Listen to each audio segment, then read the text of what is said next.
Hey, memers and streamers. My friends that I game with know me as Frackin', and this video is dedicated to helping you hit the right keys.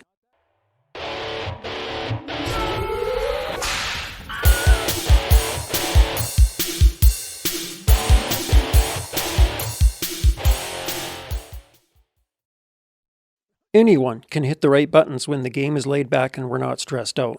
The question is, what happens when you're in a panic and instinct takes over? What happens when you're getting shot in your digital space face and you know that your next move could mean respawn or death? Okay, reload. Damn, that's not the reload button. Frig. When it comes to whacking the wrong keys, there's two main kinds of suck. Not hitting the key that you want, or accidentally hitting a key that you definitely do not want. Generally, if you fumble a reload button or a sprint button, it's no big deal. You can just hit the right key and carry on. Then there's important buttons. These have a penalty for hitting them. Buttons like grenade buttons, supers, ultimates.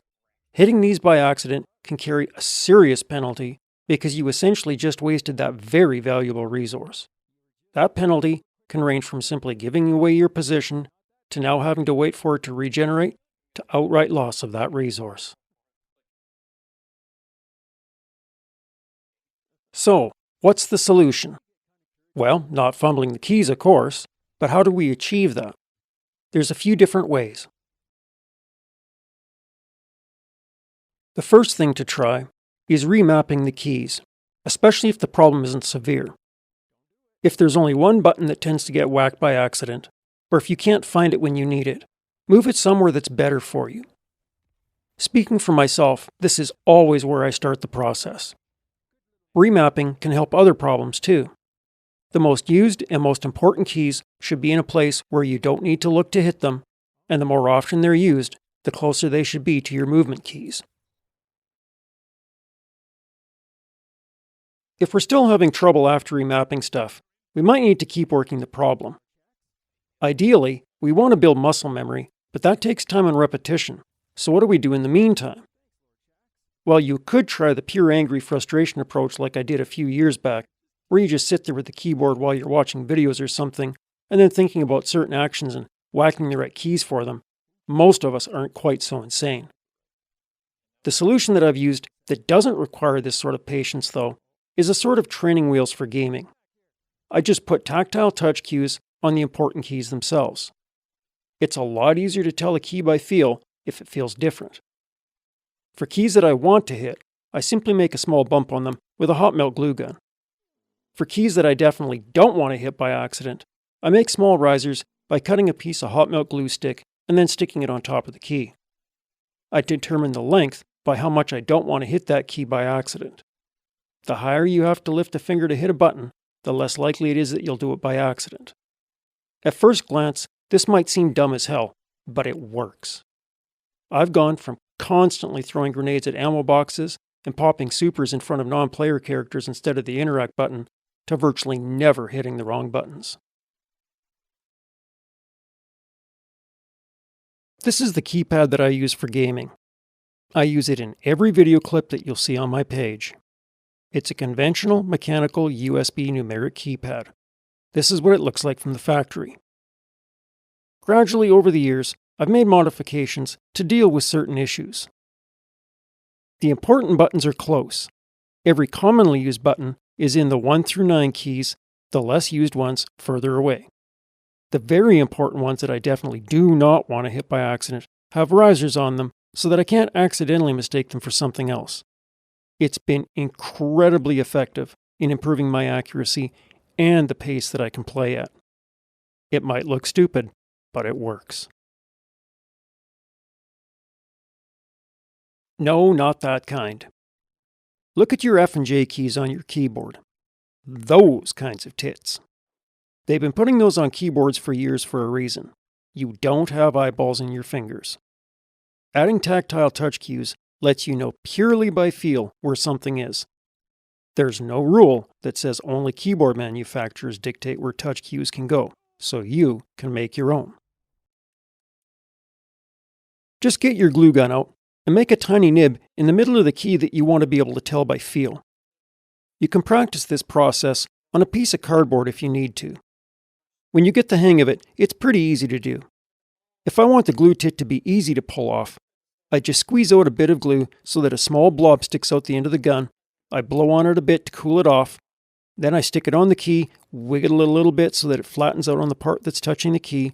Then I pull it back gradually so it makes a point. Then I snip off the excess with scissors or cutters. If I need to pull it off later, it's pretty easy to just scrape it off with a fingernail. If you want it to stick better though, clean the key really well first using alcohol or soap and water. Then using the tip of the hot melt glue gun, put down a very tiny amount of glue and smear it around a bit with the hot tip. Then make your little glue tit on top of that base. You can usually pull these off fairly easily too, but it takes a little bit more effort. Using this process, with a bit of practice, you can make the size of the nib as big or as small as you need. If you're super attached to your keyboard looking the way that it is now, you can put a little piece of tape over the top of the key first, and then just put the glue nib on top of that. Then it's just a case of peeling it off when you're done with it. I find that clear packing tape or Scotch tape usually works the best.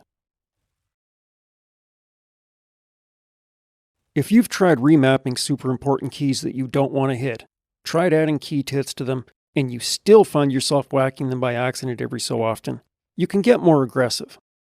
Using a razor blade or scissors, you can cut yourself a short piece of hot melt glue stick and then use it to make the key taller by gluing it to the top of the key.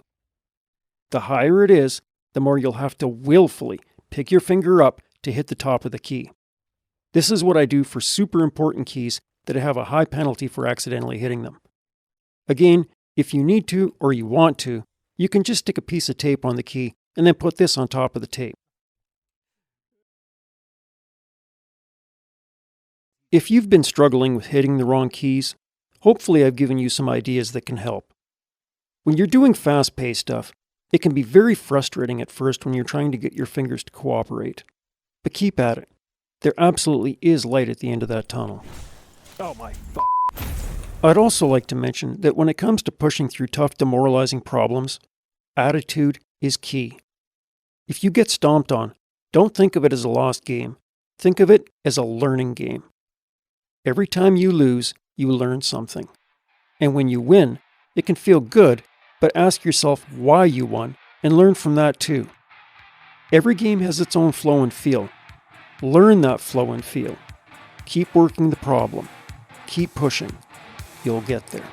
If someone that's as old and physically broken as I am can learn to play at a higher level and actually start winning games, so can you.